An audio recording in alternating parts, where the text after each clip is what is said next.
We talk a lot about fixing what's broken in this job, but sometimes the most powerful thing you can do as a leader is just to see what's already going on right. Know Your Force is a simple system that sends a quick text survey to the people you interact with. It's helping leaders see the good their teams are already doing, back their people with real data, and step in before stress turns into burnout. Learn more at knowyourforce.com. This episode is sponsored by Hero Schedule. If your department needs better scheduling software that isn't outdated, clunky, and expensive, Hero Schedule is an easy switch. It's $4 per user per month, and they give you a free 30-day trial. Get started at heroschedule.com and click on Try Hero Schedule. The views and opinions expressed by the host and guests of this show do not represent their employing agency, department, or organization. All information should be regarded as anecdotal, contextual, and educational, and should not be misinterpreted as legal or medical advice. Welcome to Blue Grit Radio, the podcast that explores making better cops for a better community. I'm your host, Eric Tung. I've been an active police officer since 2007. We will dive into the aspects of police culture, health and wellness, leadership, and mindset. You'll hear from experts not only from policing, but all industries as they relate to being our best with purpose, passion, and positivity. Join me as we share stories, lessons, and advice so we can all be better for ourselves, our teams, our families, and our communities. All right, everyone, welcome back to another episode. Today, we're going to be talking about brain enhancement. We're going to be talking about brain enhancement mindful therapy and the founder of that concept. So today we have Dr. Oscar J. Harp III, PhD. I don't typically do this, but I do want to intro a little bit of your background, doctor, before I turn the mic over to you. You are a licensed clinical psychologist, retired school psychologist, so everyone listening in knows the impact there of the legitimacy, but also the experience that is required in that. You have a postdoctoral MS in clinical psychopharmacology and a PhD and MS in clinical psychology, an undergraduate and BA in psychology, and there's more and more.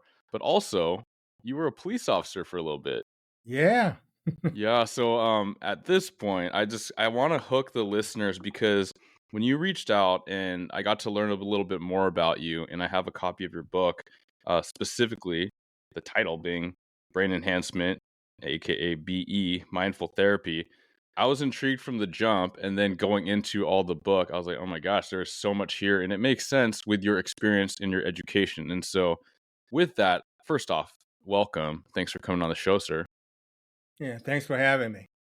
Yeah, absolutely. Can you give us a little bit? And I want to take time for sure to get into the concepts and the lessons that you detail in your book, and that we all have so much that we can think about and learn about. But give me a little bit about your background to share with the listeners. We go through all that, the deep dive clearly in the education and the degrees and the practice, but then also being a law enforcement officer for a little bit. Okay. I went to Clark Atlanta University here in Atlanta, Georgia, which is my hometown. In high school, I was a drum major, so that was my thing. I used to dance in the street, man. So I had so much fun. But at So you're Clark, coordinated. You're coordinated and musically gifted as well. and I can dance. There you go. You need that, yeah. Yeah. So at Clark, I mentioned this in the introduction of the book, is that in my senior year, I got an assignment to write an essay. And the teacher allowed me to choose what essay I wanted, what story I wanted to write about. And across from Clark College was a larger library at Morehouse College. So I looked at first at Clark's library, then I went across the street and went to Mohawk's library and found a book. A book jumped out on me on Zen meditation. The thing about it, I knew nothing about Zen meditation. I never heard of Zen meditation before, so I was really intrigued. I picked it up, and my first reading was things like, what's the sound of a one-hand clap? How can a man ride a camel and walk at the same time? If a tree falls in the forest, do you hear a sound? Yeah, these are the deep thoughts, right?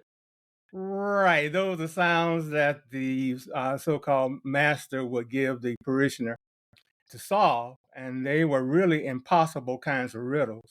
So it really challenged them to kind of be more abstract and to think deeply about those concepts. And I saw those concepts being pretty close to what I was going through with biology and chemistry and zoology. I first was going to be a physician, but my grades were not the best, and I said I need to make a change.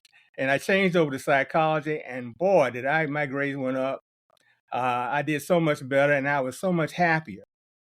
And um, and so I did this book report, and I found that it really led me to using meditation on a regular basis. I was a bodybuilder, so I lifted weights as well, and the idea about using deep breathing to cut down my overall stress level. A stress level I found that just about everybody has because life is a very stressful thing. And I Hmm. said, wow, I have a mechanism for cutting down the stress when I'm in stressful situations. So, not having much money at the time, I decided I just need to get a job first before I do anything with this. And perhaps I would just pick something like a police officer because then I was physically built. Yeah. I had been working out pretty well, and I told you I could dance, so I had the physiognomy to be Yeah. able to be a police officer. So I took the test, passed it, and so I was really enjoying being a police officer.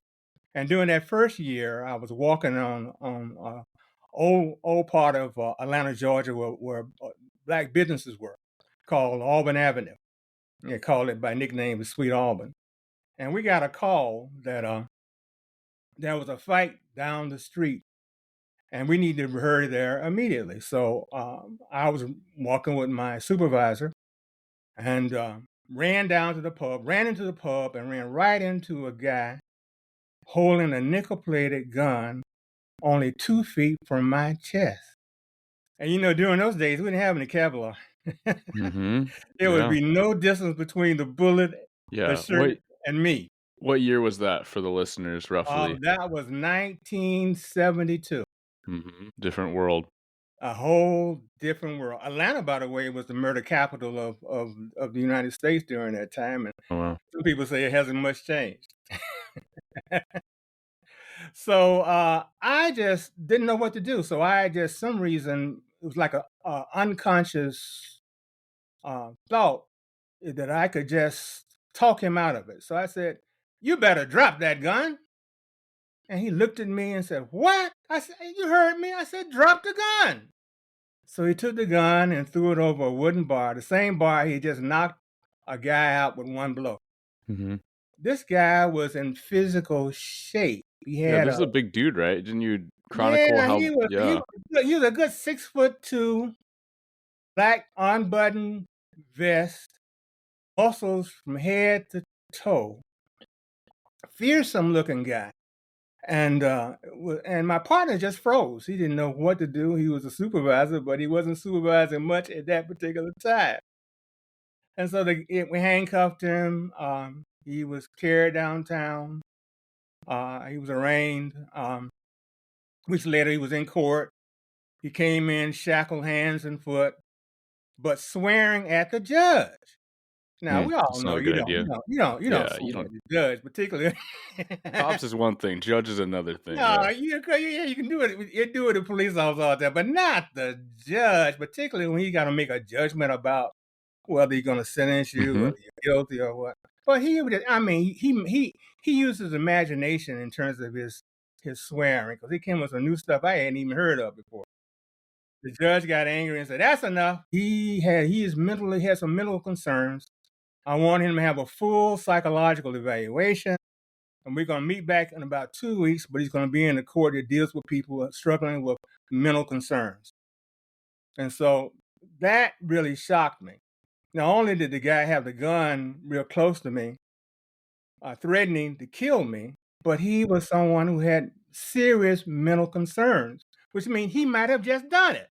Hmm. And Yeah. I realized that was a real close brush, with death, and perhaps I need another profession.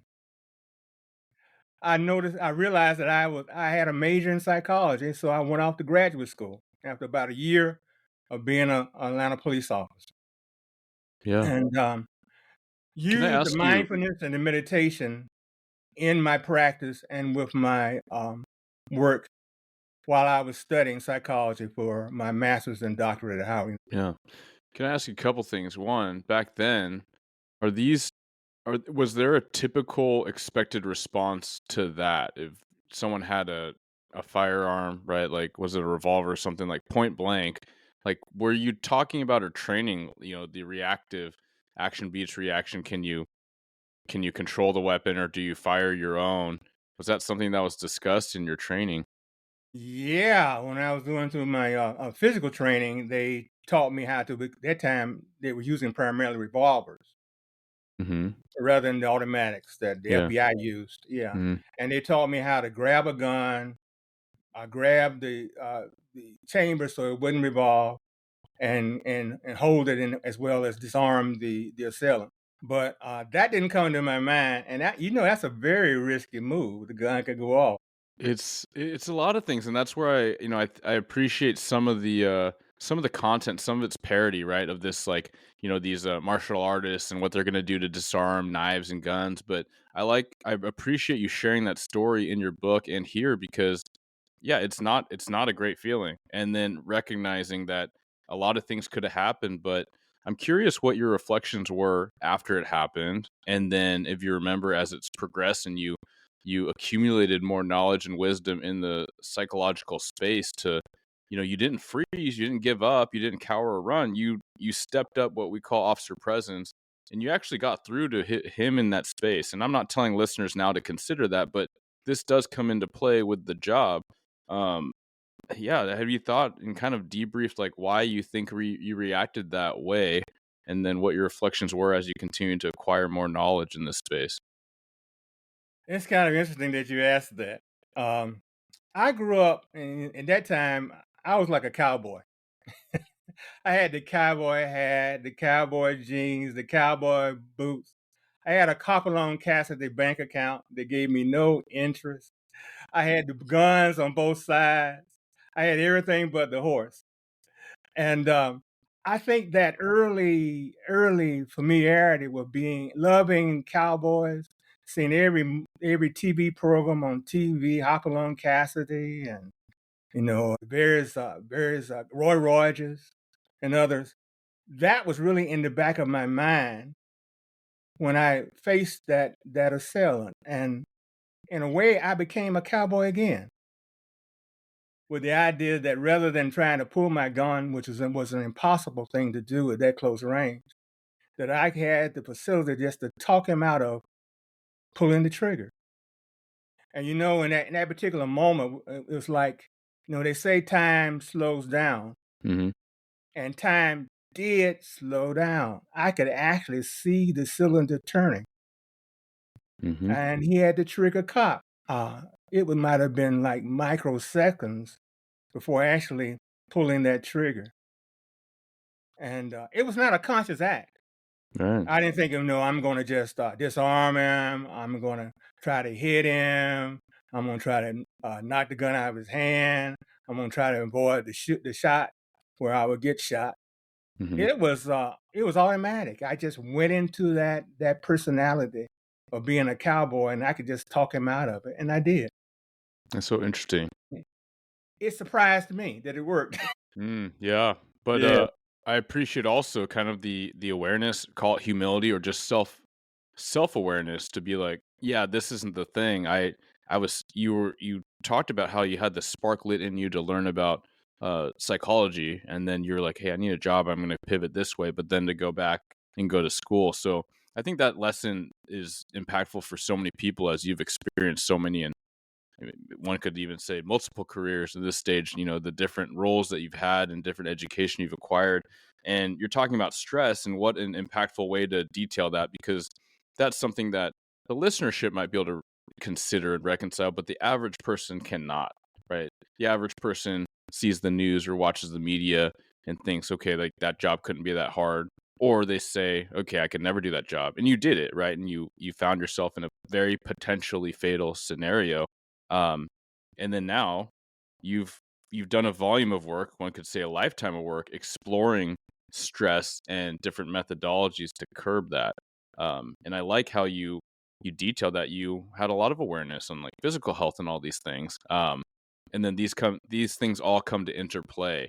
And I also recognize, tell me if I'm wrong, but there's a growing conversation of meditation and mindfulness. But I feel like even when I started the job and I'm in the wellness space trying to actively learn about this, but there's still kind of this stereotype of it's really woo or it's kind of this pseudo sciencey stuff. Whereas like this stuff's been around for thousands and thousands of years, and Yes. now we're starting to catch up to it. So when you came in upon it, it's so intriguing that you had an open mind to it as a young man, in the South, which is not what people would expect. Right. And then I had the good fortune while in graduate school. I read a lot of books that outside of my curriculum. And one was called The Relaxation Response by Herbert Benson, who was a Harvard researcher and cardiologist. And he had the idea that perhaps mindfulness really, well, at that time they didn't call it mindfulness, they called it meditation. The meditation could really be used to help control autonomic responses, much like the parishioners like in TM, like the Transcendental Meditation and Maharishi Yogi, who at that time was saying that he could, but at that time, no one believed that that was true in terms of medicine, at least, because he had many parishioners, but not medicine didn't believe that. So Benson set out to just to use the number one as the mantra, where you would breathe in and then slowly exhale and say one to yourself silently and have a real singular focus on that number one and do that for 30 minutes. And he called it a relaxation response, and it worked. And he documented in terms of just that particular procedure how effective it would be. And his book became a number one bestseller. The whole idea, and being a cardiologist, he had many patients that had problems with hypertension. And by using that procedure, many of his patients stopped taking medications under his advice because they found that relaxation response, the idea of being able to relax and focus just on one object to the exception of all others for a 30-minute period, was just as effective, even more effective than the medication that Dr. Benson had prescribed. Yeah. Yeah, that's fantastic. I mean, you talk about breath, and that's something that also has this, maybe call it a resurgence of the data, right? To utilize breath to calm the nervous system, and it makes sense when you think about how we need oxygen to live, but then how it interplays with all these things. And I like how even when you talk about mindfulness, some people might imagine like a yogi, right, and be like, okay, that's not my thing. It's like, but mindfulness and everything, right? You talked about having a bodybuilder background and mind over matter, like some of the old school, the iron gym kind of a prolific. Yeah, they would always talk about mind muscle connection. They'd always get in the zone. Like that is it is being presence, right? Present. It is being mindful to what you're doing. You talk about mindful sleeping, and then I think we can all recognize there's a very huge difference of going to the gym or going to work out and scrolling on your phone. You also talking about, hey, let's avoid the passive social media and phone because what impact it has to your well-being and your stress levels, which I absolutely agree with, and there's a lot of data behind it.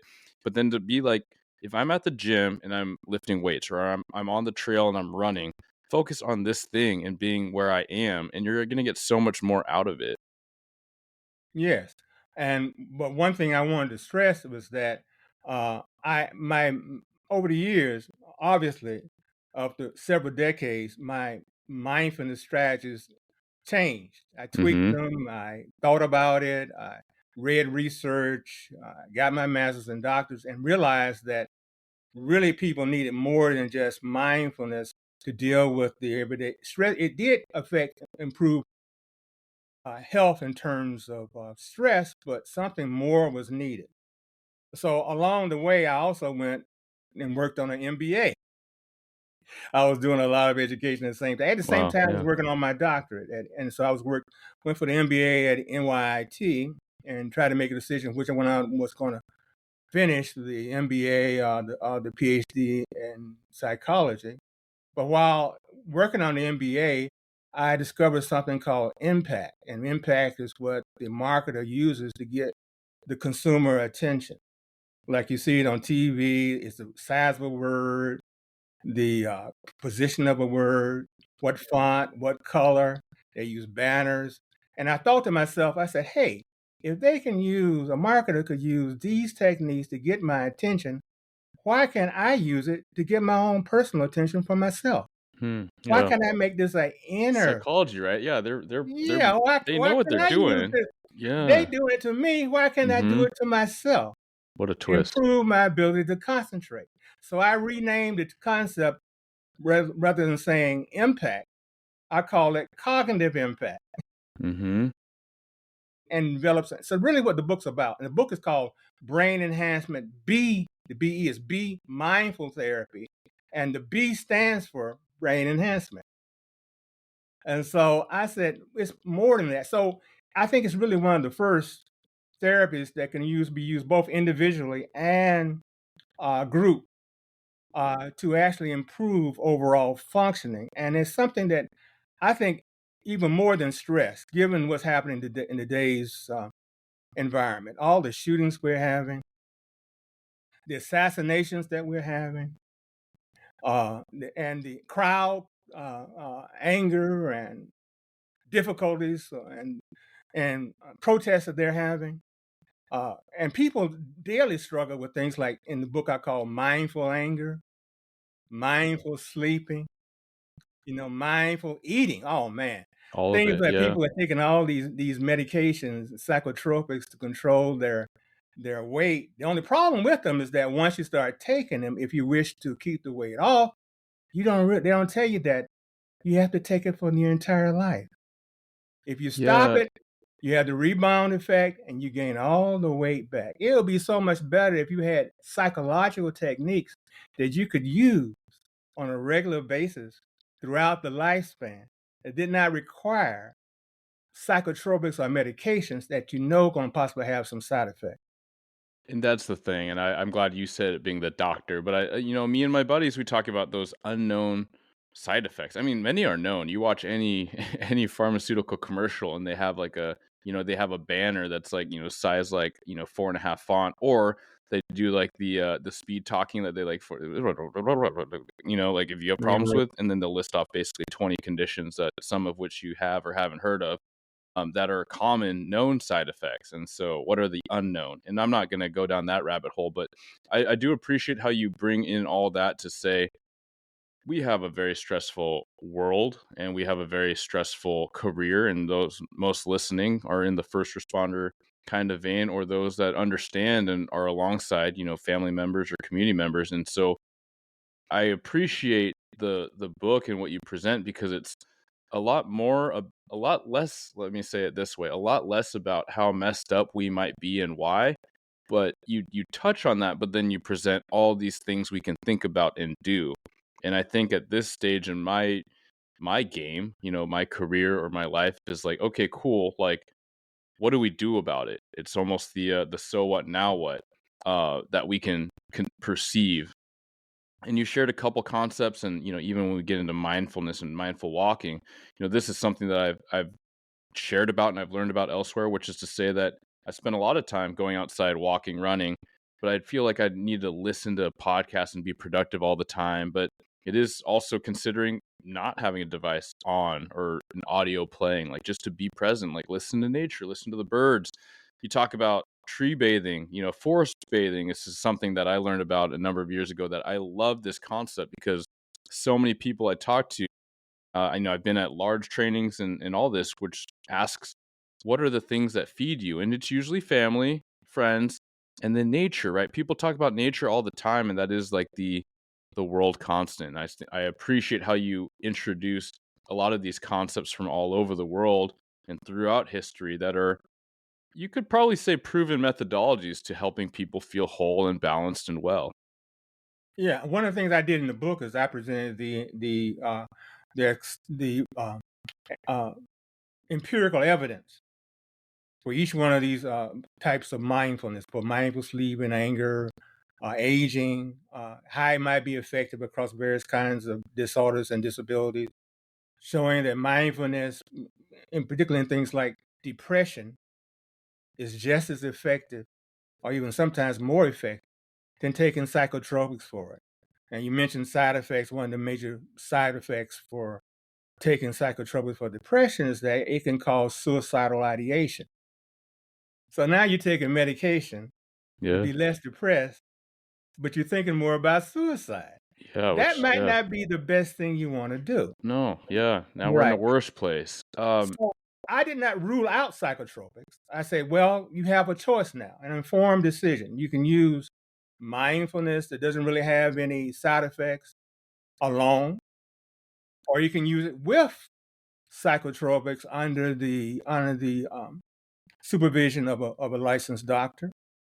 And also, I indicated in the book there are a lot of now different kinds of supplements that Yeah. it's becoming more in vogue now. I hear it all over the place now that Yeah. people are saying that are very effective. Things like saffron, and I saw one commercial about happy saffron, Hmm. and that being a mood regulator for not only for depression but for anxiety. Mhm. And so you can get saffron in rice, or you can get saffron supplements, Yeah. and you don't really have a lot of side effects with something that's a natural element.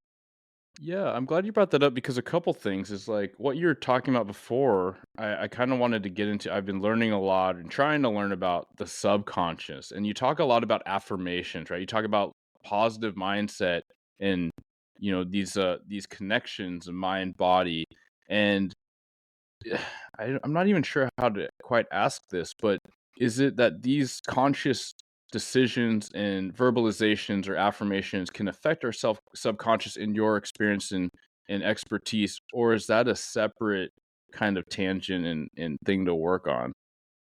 Well, some people talk about the subconscious. I talk about much like what Freud talked about in terms of the conscious, the preconscious, and the Hmm. unconscious. Yeah. And so the preconscious you can make ready by attention. The unconscious you have no awareness of, but it's there, but it's making you run. So what makes Johnny run? Well, it's in the unconscious, and that may be why Johnny needs to go to therapy, or maybe you can do mindfulness and get in touch with some of those things that are very at the very deep level of our consciousness. So yeah, that's very important in terms of understanding, but really about how we can use these various therapies to really help us to become more functional. And I think people in general just have a real problem with stress, because stress is something that affects us all. And one of the major things in the book is that I came up with something called the stressing theory. And the stressing theory is saying that we can actually add and get a number for how many stresses we have. We can use a Likert scale to rate our stresses and get a number. But if we can add up our stresses, we can also add up our de-stresses. Those are things that reduce our stress, and we can Mm, get that number. And I said a stress load is really the difference between our stressors and our de-stressors. So the goal of my therapy is that it really advocates being more de-stressed on a daily basis than stressed. And what I found with the patients I've had over the years, they just did far better. They got better really in it's a short-term therapy. They got better within 10 sessions. And also one of the parts of the book that I stressed was that the goal of brain enhancement be mindful therapy is neuroplastic change, yeah. meaning strengthening the connections in terms of our neurons, actually improving our build clarity and ability to function in terms of just our brain functioning. So we're talking about something that's not just psychological, but also is neurological in terms of its effectiveness. Now you mentioned affirmations. Yeah, affirmations are very important. I'm thinking about one of my people that I admire and read his book was Napoleon Hill, and he said, "Whatever the mind can conceive, it can achieve." And so, a positive attitude, optimism, just improves our overall functioning in our life so much. And I think a lot of times we're held back by just the negativism that we receive not only from others, but how about the negativism that we receive from ourselves, where we just have this self-doubt that we Yeah. can't do the things that we really want to do, and not It's realizing that if we just took time to believe in ourselves, if we could just take time to avoid negative thoughts, if we could just move ourselves into a more positive place, we could just achieve so much more in our lives. Law enforcement and government agencies struggle with parking citations, often because no one will pay them. Boots or other devices are costly, and they invite confrontation when implied and later removed by enforcing employees. With Tire Tag, you can avoid many hurdles and ultimately promote public safety and revenue collection. To learn more, visit tiretag.com. For a thorough conversation on how Tire Tag can help your agency and revenue collection, visit episode 204. That's 204. I believe it. Yeah, it's huge. I mean, we know how clouded our mindset can be if someone, even a buddy, so a coworker says, "Man, this is going to be a cruddy day." You consider it, right? And you might even be in the, "Yeah, I think so." And you're trying to bridge connection, be a realist because we don't want to be disappointed, but more likely than not, if you really think it will be, then it probably will be. And I love that quote that you shared. There's a lot of variations. I think it was Henry Ford that says something to the effect of, whether you think you can or can't, you're correct. And I love that, right? Even I Right. was in a Yeah. leadership training recently, and there was a gentleman next to me, and he's the deputy chief of a smaller department. And we're talking about promoting or not promoting. He's like, you know what? I think I can just do more for the guys, and I think I can just make a bigger impact at the rank I'm at. I'm like, then if you think that, then you're right.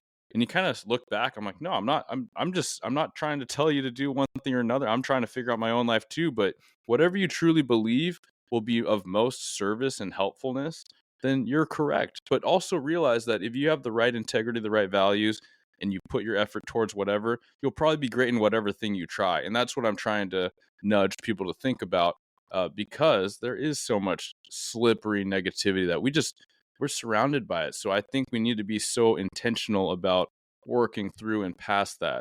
A lot of people, they ask me how I stay so positive, how I'm so optimistic, and I don't even know if those are the labels I would really take on. But I like to think of myself as like a possibilist, like thinking about what's possible and then choosing the brighter option, because I know a lot of things are possible. I see people doing amazing things every day around me and in history, right? And so why not be part of that and put your energy towards that rather than worry about all these potential negatives, right? We can plan for and course correct, but what do we want to actually focus on? What do we actually want to project and be about?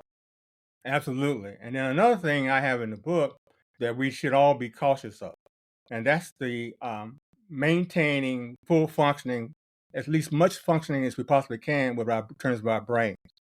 We research shows that our brains become, at least on average, fully developed by the age of 25. By the time we get about 30 to 60, that's a lot of decline. The term is brain atrophy, and it's primarily caused by chronic stress that goes on too long, that can affect our hippocampus, which deals with long-term and short-term memory, our emotionality, and in terms of the amygdala. And so if we can find things that can reduce that stress, then we just form so much better off. And there's two things research says that are most effective in terms of reducing stress, and that's meditation, mindfulness, and also physical exercise, particularly aerobic exercise. And one of the things I emphasize in my book is that I came up with a way to do mindfulness and exercise at the same time. I was intrigued by this. I'm glad you brought this up. Okay. And I call it let's managize. And Minder managize Jazz, yeah. literally means mind and exercise. And so it use what you mentioned about affirmations. And so the whole idea is to be able to focus on a single object to the exception of other things, which is kind of like a basic definition of mindfulness. For example, if you say you're counting while doing some reps, and you might count from 1 to 8, albeit whatever kind of reps and whatever exercise you're doing. And if you could just visualize the numbers from 1 to 8, is one option that you say 1, 2, 3, 4, 5, 6, 7, 8. But also you could actually visualize those numbers in terms of having a particular color. The color could be black. The color could be red. The color be. It can be large numbers in our mind in terms of our visualization, right? Mm-hmm.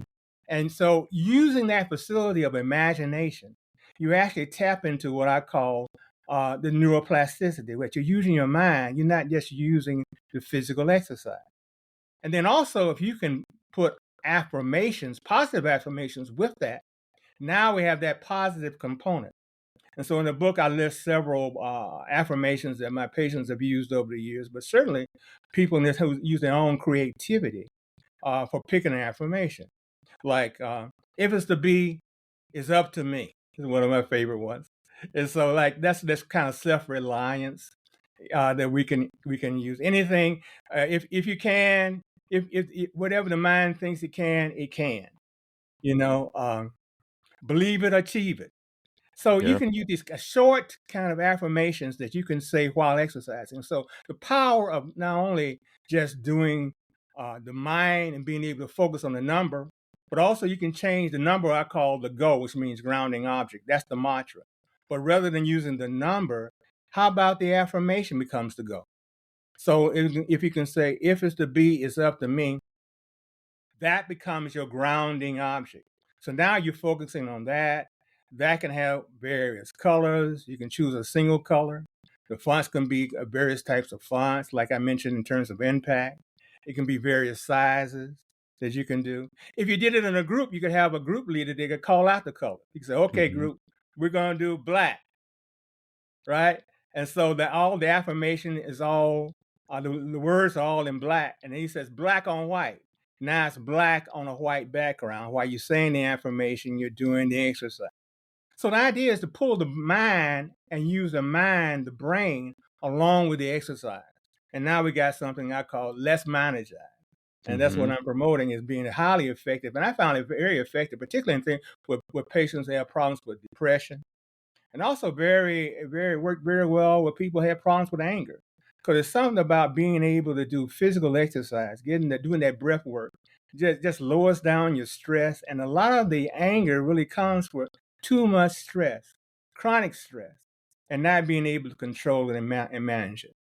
Yeah, and that's why this was so intriguing to me, right? At first I read it and I was like, "Hold on, what are exactly are we talking about?" But when I took a pause, I was thinking, "Okay, these are a lot of different inputs and considerations that you're blending, and it's not dissimilar from, I've heard a lot of racing athletes, like endurance athletes, talking about the benefit of finding someone ahead of them to catch up to, right? So now you're thinking about closing the distance, you're on the attack. I'm pretty sure no one would recommend thinking about not letting the person catch you from behind. Right now, there's a negative thing, and I know that we get caught in those loops. And sometimes you've even seen those iconic race videos where they're about to cross the finish line, and the guy in front keeps looking behind him to get past, rather than focusing on accomplishing the finish. Right, and then you talk about the bodybuilding, and I'll go down kind of memory lane of watching old school bodybuilders or even new school bodybuilders. Right, a lot of content being your buddies pumping you up. You're like, hey, you like, getting them a lot of fuel and telling them they got two more left in the tank, because it is that mindfulness, it is that impact, right? So it's almost like combining these things. And it's even when you're talking about visualizing like a font. I mean, that's something that I don't think people would commonly think about, but it's not a far cry away from realizing that sometimes you just feel like you got to wear those shoes or that shirt to get your better workout, right? To get your mind right, to get in this really good space, to listen to the music that you want. If the gym's playing something that's garbage music, then it's in your head, right? And so I appreciate how your twist is almost like, okay, what do you want to bring into your thought process, this mind body connection? Because it's just playing on these concepts that I'd never really considered, and I'm trying to flip to it. But one of them was when you're talking about this ticker tape, like imagining this ticker tape. You know the part I'm talking about, kind of early in your book. The ticker tape idea. Well, the idea is that the ticker tape can be used as a goal or the grounding object. Because I said you can have various types of goals. I have, for example, like it's good in terms of sports psychology, and I've worked with some professional athletes. Mm-hmm. And so, like in golf, It might be the golf ball going toward the hole, hitting the ball in the hole. That's the go. And you have to be able to avoid distractions. Somebody in the crowd might be saying something, but not only distractions from the outside, but internal distractions. You might have self-doubt, or what they say might amplify your self-doubt. Will he make it? And you really say, well, will I make it? I knew I didn't make that putt last week. And so, like with the ticker tape idea was one of several exercises that I have in the book where you could just actually go to like maybe a business program, and you see a financial ticker tape roll from right to left across the screen. Mm-hmm. Okay, and then you can just sit there and visualize that ticker tape and what's going across it. Maybe an affirmation as opposed to the financial information. You choose a color, maybe green or blue, and colors are important because some colors are more important for you, or you just like more than others. Some colors you might dislike, and I talk about that, the difference and talk idea about the psychology of color. But blue is a good one. Most people love blue. Yeah, and it mellows you, Green right? is It's another one. cooling color, whereas like Cooling color. fire is red, and There so you go. sometimes that Green like is lights you up. a lovely color too. So say you choose your affirmation in a blue color, and you see it going across from left to right. Okay, so now you're focusing that's your goal. And then you try to say your affirmation. You're saying all this, you're visualizing the information, you're visualizing the various letters. Now, the idea of mindfulness is not letting your mind wander. So you do this for maybe 30 minutes. The problem is when you first try to do it, the mind just wanders away to other kinds of Mm-hmm. things. I Mm-hmm. call that wandering distractors. And I use those distractors rather than throwing them away. So if I'm doing therapy, then I would have the patient tell me what those distractors you experienced while doing the ticker tape, and let's talk about it. Let's talk about those distractors. And a lot of times, the distractors relate to the difficulties they're having. And so, by solving or working on the distractors, they will better able to concentrate on a particular goal, be it the ticker tape. So the idea by doing the ticker tape, you do that exercise, or you do some other kind of exercise. You do it for 30 minutes each day. You come back into the session that week, and you talk about how effective you were doing it. Now, if you're doing it in terms of a self-help, then you just go through the various exercises as well as you possibly can. And I think what you happen is that you just find out just by trying that you're just going to be getting better and better at ability to concentrate and focus on the things you want to focus on. And that's the whole idea. And through this constant training and focusing, you actually improve your brain. Your brain actually grows, or it slows down this brain atrophy that I started to talk about. Because what happens is that from 30 to 60, we have a good percentage of the brain shrinks if we don't do anything about it. And then it speeds up after 60. And so two things I mentioned that can really slow it down is aerobic exercise and mindfulness. And so it's a real need to slow that process down. I think a lot of, we have problems, and not to get into too much detail, but we have politicians that have problems with being able to function at senior ages Sure. the way they wish to perform. Mm-hmm. Perhaps if they did things like less managers, they would be much more effective at being able to govern. Yeah, so I want to I want to close the loop a little bit on the mindfulness in the focus, because some people hear mindfulness, and if they've listened this far, then they know it's beyond just kind of just sitting with your your legs crossed. But it is difficult to think and just be present, right? It's difficult just to be in the space. A lot of us are doers. We're very active people, but we have active minds. And you talk about the chatter, and that's something that connects with me and resonates with me. But even to imagine the ticker tape of, let's say, an affirmation, right? Like if I'm visualizing, you're going to have an awesome day, just going across my mind screen over and over, that's something tangible I can actually focus and concentrate on, as opposed to just being, right? What does being mean? And I get distracted, and I'm thinking about tomorrow, I'm thinking about what I'm going to have for dinner, I'm thinking about all these things. But one of the examples where you're talking about visualizing a word, like a 3D font word, like pick the font, what color is it? Now start rotating that 3D word, like these block letters around. What does it look like under? I actually was having a hard time, because it was really I've never done that kind of cognitive exercise, and I think that that's why I really am excited to where you present these ideas I've never heard of, but also kind of to summarize, I appreciate if people haven't gotten the sense from how you're describing things is it's non-dogmatic, right? You present a lot of old school stuff, like I'm talking about different cultures from all over, but then you're integrating it with modern science. You're saying, hey, I'm not saying don't do that. I'm saying these modalities can be considered uh, in tandem, right, with a doctor, right, with a psychologist. You talk about supplements. You're talking about natural herbs and spices like saffron. You talk about ashwagandha. I got my ginger tea right here. I'm a fan, Oh, especially as ginger, the very, very yeah good. the months are cooling down, right? So it's a warming spice. Like that's like ancient, right? Like that's Ayurveda, that's, Chinese medicine, that's stuff from a long, long, long time ago from all over the world. So I do appreciate that along with the clinical information, right? All these different cognitive diagnoses and conditions so people can get a lay of the land of these things that they might have heard of and these other specific types of, let's say, disorders or prognoses that maybe you're not as familiar with. So um, I say that all just to kind of give you that prompt and the listeners just to hear where you're coming from and all these different things you encapsulate.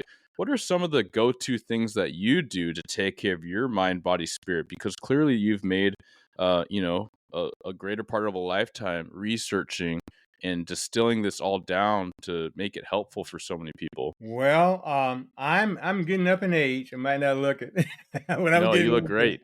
You look Yeah, vibrant. and I found that if we want longevity, we have to learn how to manage our stress. Because a lot of times it's not chronological age.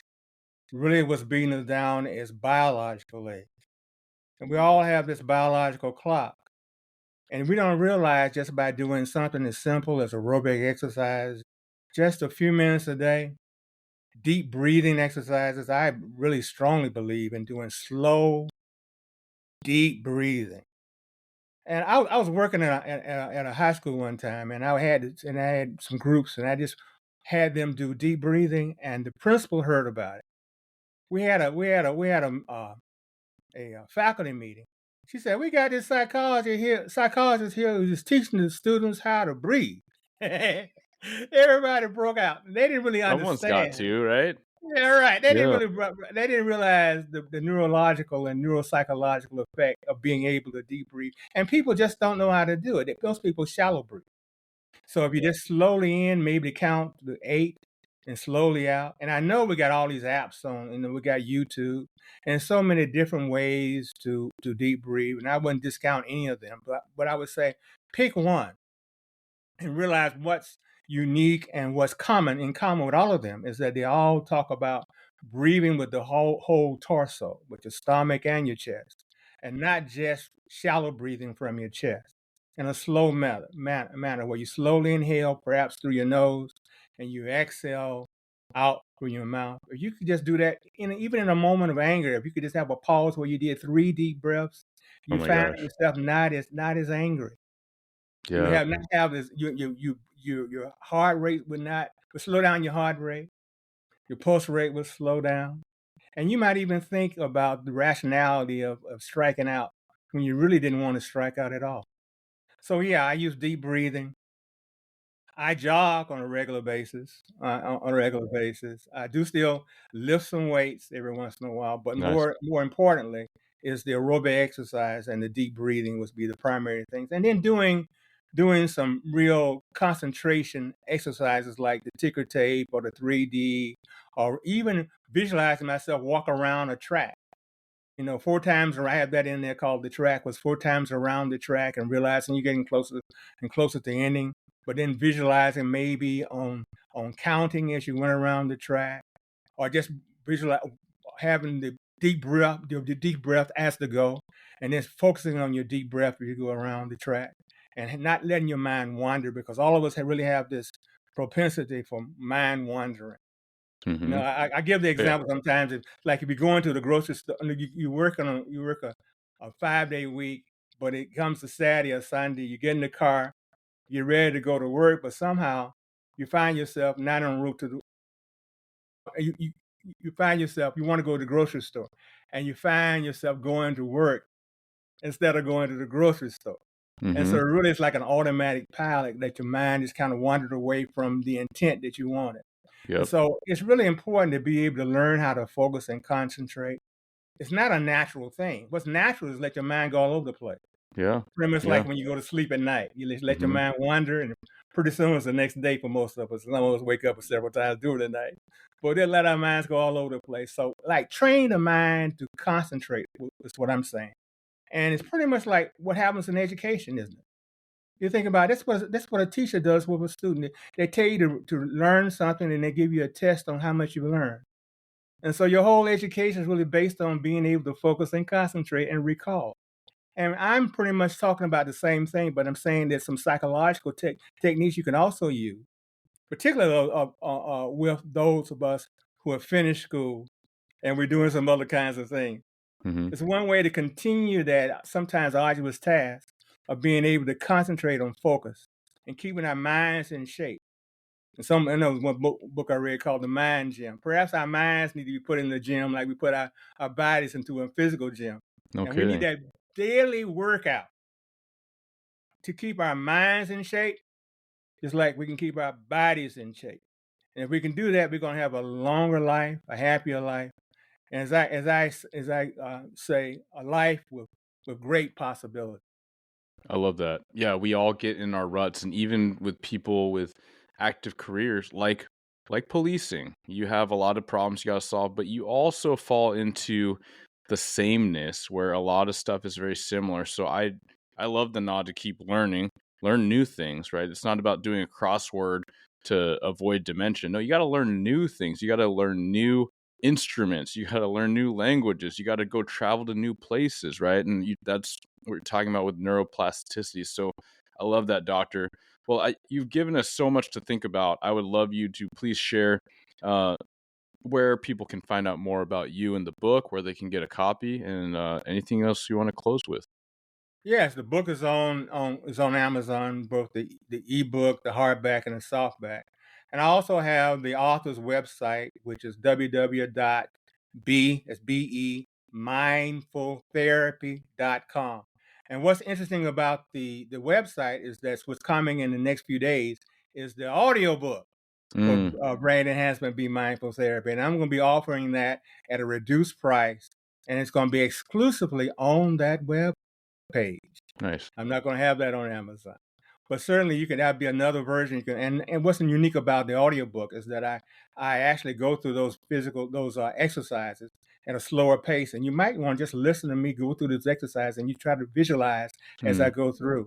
It might be yeah. easier for you to just kind of do those various techniques that I have in the book. So look forward to people purchasing the book. I think it's really helpful. I have 11 cases in the book of actual cases, and I have graphs in the book as to patients I've had. And it sounds strange, but I got something like a 90% of the patients I work with all got better. No, look at that. So I think this is a very effective method, and solely an effective method that's really needed given what's happening in our present day world. I don't disagree. Well, I appreciate so much your time. Thank you for sharing with me and the listeners. That's Dr. Oscar Harp. Thank you. Thank you for tuning into another episode of Blue Grit Radio. As always, support this community by subscribing, giving us a 5-star review, and following, liking, and sharing posts on Blue Grit Wellness on Instagram. You can reach me there or email me at bluegritwellness@gmail.com. Be well and stay gritty.